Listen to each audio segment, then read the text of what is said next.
नमस्कार विद्यार्थी मित्रांनो, करंट अफेअर्स बाय मेघाली या मराठी यूट्यूब चॅनलमध्ये आपलं स्वागत आहे. इथे आपण डेलीचे इम्पॉर्टंट 12 क्वेश्चन्स करंट अफेअर्सचे पाहत असतो आणि हे जे क्वेश्चन्स आहेत ते तुम्हाला आपल्या MPSCच्या सर्व एक्झामसाठी, महाराष्ट्र शासनाच्या सरळ सेवा परीक्षांसाठी आणि केंद्रीय परीक्षांसाठी उपयोगात येणार आहेत आणि तिथे नक्की पाहायला मिळतील. त्यामुळे तुम्ही जर पहिल्यांदा या चॅनलवरती आले असाल तर चॅनलला सबस्क्राईब करा, जास्तीत जास्त मुलांना शेअर करा, जेणेकरून याचा सर्वांनाच उपयोग होईल. आणि माझे हे जर प्रयत्न तुम्हाला आवडत असतील तर चॅनलला लाईक जरूर करा. तर आपण पाहूयात 24 डिसेंबर 2025च्या चालू घडामोडी. प्रश्न क्रमांक पहिला, भारत कोणत्या 2 देशांदरम्यान ब्राह्मोस क्षेपणास्त्र निर्यात करार अंतिम टप्प्यात आहे? तर याचे पर्याय आहेत: ए. मलेशिया आणि थायलंड, बी. व्हिएतनाम आणि इंडोनेशिया, सी. फिलिपाईन्स आणि सिंगापूर आणि डी. जपान आणि दक्षिण कोरिया. तर त्याचं योग्य उत्तर आहे बी. व्हिएतनाम आणि इंडोनेशिया. त्याचे महत्त्वाचे पॉईंट्स तुम्ही बघून घ्या. भारत सुमारे 4000 प्लस कोटी किमतीचे ब्राह्मोस करार व्हिएतनाम व इंडोनेशियासोबत करत आहे. ब्राह्मोस हे भारत आणि रशिया यांचा संयुक्त उपक्रम असल्यामुळे तिसऱ्या देशांना निर्यातीसाठी रशियाचे नॉन ऑब्जेक्शन सर्टिफिकेट म्हणजे NOC आपल्याला घेणं आवश्यक असते दरवेळेस.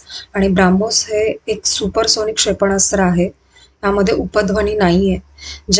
जानेवारी 2022 फिलिपाईन्सने $375 ब्राह्मोस करार केला आणि भारत 2028 पासून 800 किलोमीटर रेंजची ब्राह्मोस आवृत्ती कार्यान्वित करण्याची योजना आखत आहे. प्रश्न क्रमांक 2, ग्रेन डिपॉझिट स्कीम ही योजना कोणत्या राज्य सरकारने सुरू केलेली आहे? असा प्रश्न आहे. ऑप्शन आहेत: ए. सिक्कीम, बी. अरुणाचल प्रदेश, सी. मेघालय आणि डी. मिझोराम. तर याचं योग्य उत्तर आहे सी. मेघालय. त्याचे महत्त्वाचे पॉईंट्स पाहूयात आपण. प्लास्टिकचा कचरा नियंत्रणासाठी मेघालय सरकारने ही एक अनोखी योजना सुरू केली आहे. प्लास्टिक घेऊन जाणाऱ्या पर्यटकांकडून ते ₹100 ठेव डिपॉझिट म्हणून घेतात आणि बाहेर पडताना निर्धारित पे पॉईंटवरती प्लास्टिक कचरा जमा केला जाऊन ही रक्कम पर्यटकांना परत दिली जाते. आणि याचा मुख्य हेतू काय आहे तर पर्यावरण संवर्धन व प्लास्टिक प्रदूषण रोखणे हा त्याचा मुख्य उद्देश आहे. पुढील प्रश्न पाहूयात. प्रश्न क्रमांक 3, 2025 FIFA intercontinental cup final कोणत्या संघाने जिंकला आहे? तर त्याचे पर्याय आहेत: ए.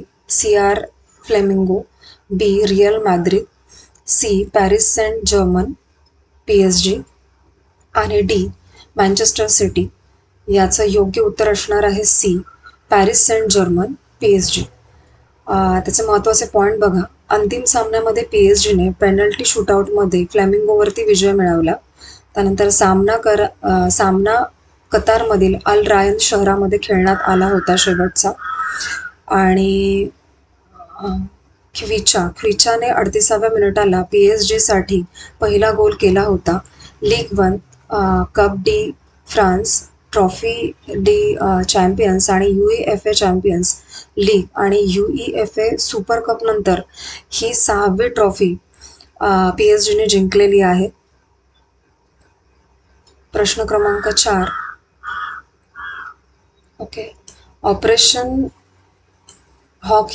हॉक आय म्हणजे तीक्ष्ण नजर ही मोहीम कोणत्या देशाने राबविलेली आहे? तर त्याचे पर्याय आहेत: ए. रशिया, बी. तुर्की, सी. अमेरिका आणि डी. जॉर्डन. तर त्याचं योग्य उत्तर आहे सी. अमेरिका.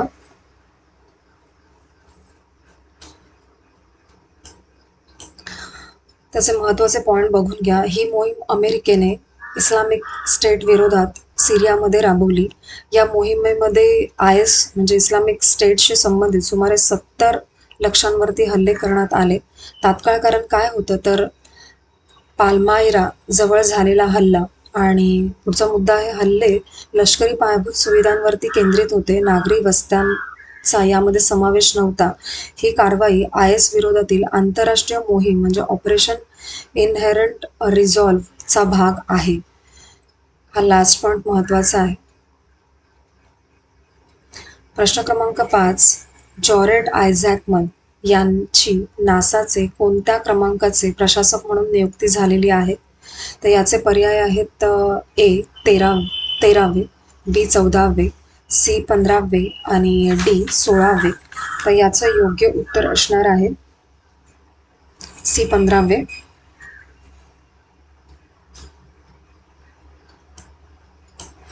चार नोव्हेंबर रोजी अमेरिकेचे राष्ट्राध्यक्ष डोनाल्ड ट्रम्प यांनी त्यांचे नामांकन केले.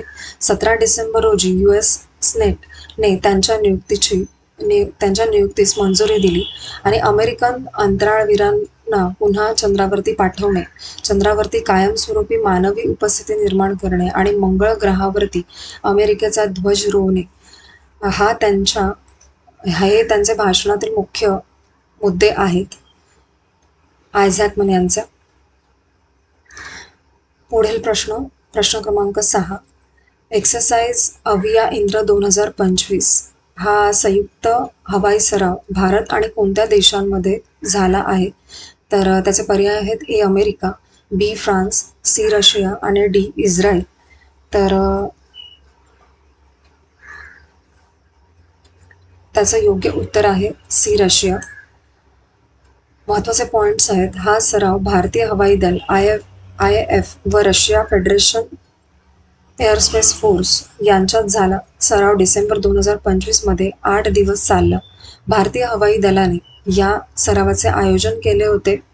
Su-30 MKI तेजस, IL-78 आणि Mi-17 ही विमाने व हेलिकॉप्टरचा यामध्ये वापर करण्यात आला होता आणि अविया इंद्र ही सराव मालिका 2024 पासून सुरू असून दीर्घकालीन भारत आणि रशिया संरक्षण संबंध या माध्यमातून दर्शवते. पुढील प्रश्न पाहूयात. प्रश्न क्रमांक 7, भारतातील पहिला निसर्ग थीम विमानतळ टर्मिनल कोणत्या ठिकाणी उद्घाटन करण्यात आलेलं आहे त्याचं असा प्रश्न आहे. तर त्याचे पर्याय आहेत A अगरताळा Tripura, B Guwahati Assam, C Imphal Manipur, D Shillong Meghalaya. तर याचं योग्य उत्तर आहे गुवाहाटी आसाम. त्याचे महत्त्वाचे पॉइंट्स बघून घ्या.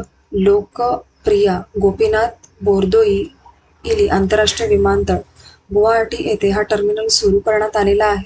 टर्मिनलची रचना बांबू व ऑर्किडवरती आधारित असल्यामुळे हे नाव देण्यात आलेलं आहे.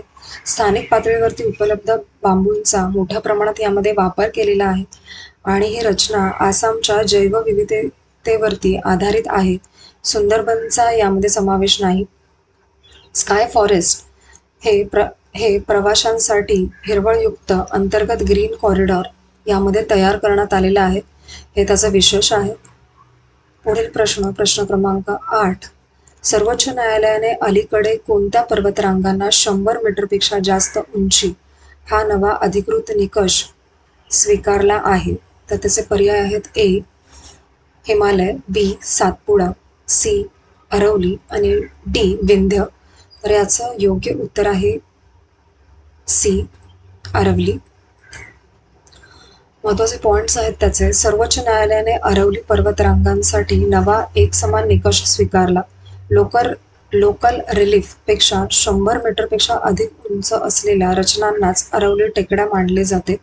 फॉरेस्ट सर्व्हे ऑफ इंडियाच्या अंदाजानुसार बहुतांश अरवली भूभाग संरक्षणाबाहेर जाण्याची शक्यता आहे. या पर्वतरांगा गुजरात, राजस्थान, हरियाणा आणि दिल्लीपर्यंत विस्तारलेल्या आहेत. हे पॉइंटही महत्त्वाचे आहेत सगळे. पुढील प्रश्न पाहूयात. प्रश्न क्रमांक 9, पश्चिम बंगाल सरकारने कोणत्या रोजगार हमी योजनेचे नाव महात्मा श्री असे बदलण्याचा निर्णय घेतलेला आहे आणि ते बदलून काय केलेले आहे? तर त्याचे पर्याय आहेत मनरेगा A, B आहे कर्मश्री, C आहे बेंगॉल आवास योजना आणि D आहे कृषक बंधू. तर याचं योग्य उत्तर आहे B कर्मश्री. महत्त्वाचे पॉइंट आहे ही योजना ग्रामीण रोजगारासाठी असून शहरी भागाचा यामध्ये समावेश नाहीये. ही योजना पश्चिम बंगालच्या 2024-25च्या राज्य अर्थसंकल्पात सादर करण्यात आली होती. ठीक आहे. पुढील प्रश्न क्रमांक 10. Indo Pacific logistic network IPLN अंतर्गत आयोजित करण्यात आलेले पहिला quad field training exercise FTX कुठे पार पडला? तर त्याचे पर्याय आहेत: A. ओव्हिनाका Japan, B. Pearl Harbor Hawaii, C आहे अँडरसन एअरफोर्स बेस गुआम जे अमेरिकेमध्ये आहे, आणि D. Darwin Austria. तर याचं योग्य उत्तर आहे अँडरसन एअरफोर्स बेस गुआम. IPLNचा कोणते देश यामध्ये सहभागी आहेत? तर त्यामध्ये आहेत भारत, अमेरिका, जपान आणि ऑस्ट्रेलिया यांच्या संयुक्त पुढाकाराने हे करण्यात येत आहे. सराव ऑपरेशन क्रिसमस ड्रॉप दरम्यान आयोजित करण्यात आलेले आहे. याचा उद्देश काय आहे? तर इंडो पॅसिफिक क्षेत्रातील नैसर्गिक आपत्तींना जलद व प्रभावी प्रतिसाद देणे हा त्याचा मुख्य उद्देश आहे. आणि क्वाड ही रणनीती सहकार्याची अनौपचारिक चौकटी आहे, लष्करी आघाडी नाही. पुढील प्रश्न क्रमांक 11. मध्य प्रदेश सरकारने देशाच्या तिसऱ्या प्रकारचा टायगर कॉरिडॉर विकसित करण्याची घोषणा केलेली आहे. तर त्याचे पर्याय आहेत: A. पहिला देशपातळीचा, B. पहिला राज्यस्तरीय, C. पहिला आंतरराष्ट्रीय आणि D. चौथा राष्ट्रीय. तर याचं योग्य उत्तर आहे B. पहिला राज्यस्तरीय हा प्रकल्प आहे. त्याचे महत्त्वाचे पॉईंट पहा. सार्वजनिक बांधकाम विभाग PWD विभागाचे मंत्रालय राकेश सिंह यांनी हा निर्णय जाहीर केला. उद्देश काय आहे? तर वाघांचा जंगलातील हालचालींना सुगम बनवणे. त्याचप्रमाणे हे प्रकल्प वन्यजीव संरक्षणासोबत पायाभूत सुविधांचा समन्वय साधेल. पुढील प्रश्न क्रमांक 12 आणि आपला शेवटचा प्रश्न. इस्रोने गगनयान क्रू मॉड्यूल साठी ड्रॉप पॅराशूट चाचण्या कुठे पूर्ण केल्या? तर त्याचे पर्याय आहेत: A.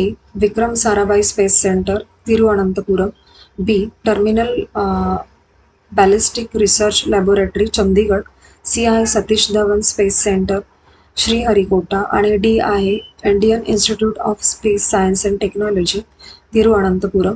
तर त्याचं योग्य उत्तर आहे B. Terminal ballistic research laboratory, Chandigarh इथे. त्याचे महत्त्वाचे पॉईंट आहेत: चाचण्या rail track, rocket sled, RTRS सुविधा आणि TBRL DRDO मध्ये हे पार पडले. या चाचण्यांमध्ये सर्व प्रमुख भारतीय अंतराळ आणि संरक्षण संशोधन संस्था सहभागी होत्या. आणि किती पॅराशूट यामध्ये सहभागी करण्यात आले होते? तर ते आहे 10. तर आजचे लेक्चर संपलेले आहे आणि लेक्चर शेवटपर्यंत पाहत जा, कारण की प्रत्येक एक ना एक प्रश्न महत्त्वाचा आहे. आणि लेक्चर शेवटपर्यंत पाहिल्याबद्दल थँक्यू सो मच.